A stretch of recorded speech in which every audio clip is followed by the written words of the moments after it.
بسم اللہ الرحمن الرحیم۔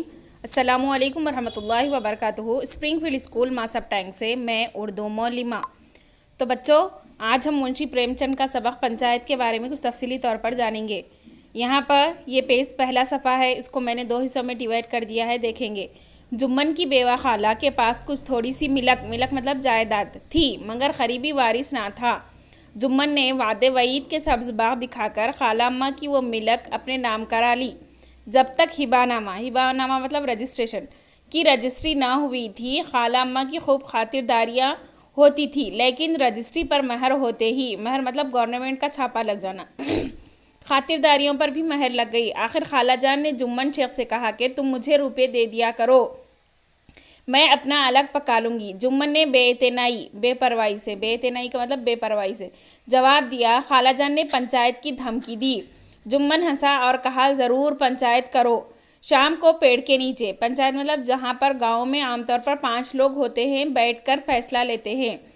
شام کو پیڑ کے نیچے پنچایت بیٹھی۔ ٹاٹ بچھا ہوا تھا، ٹاٹ مطلب میٹ جو ہوتی ہے اس کو بولیں گے ٹاٹ۔ حقہ پانی کا انتظام تھا۔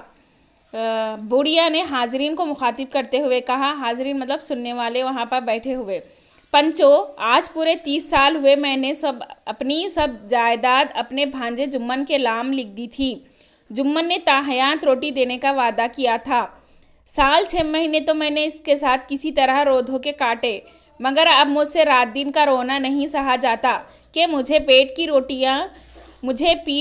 روٹیاں تک نہیں ملتی۔ بے کس بیوہ ہوں، نہ تھا کچہری کر نہیں سکتی، تم جو راہ نکالو اسی پر راہ چلوں۔ بوڑھیا کی بات سن کر رام دھن مصر نے جمن سے کہا، جمن میاں، پنچ کسے بوتتے ہو؟ مطلب 5 ممبرس میں سے کس کو اپنا پنچ بنانا چاہتے ہو؟ ابھی سے طے کر لو۔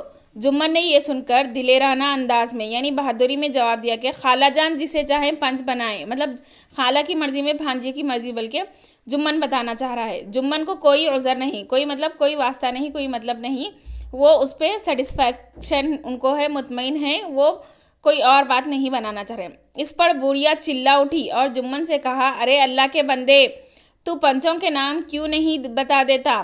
جمن اپنی بات پر مصر رہا، غصے سے بولا، اس وقت زبان نہ کھلواؤ، مطلب کچھ زیادہ بولنے مت لگاؤ، بولے ایسی بات ہوتی، چاہے پنچ بنا دو۔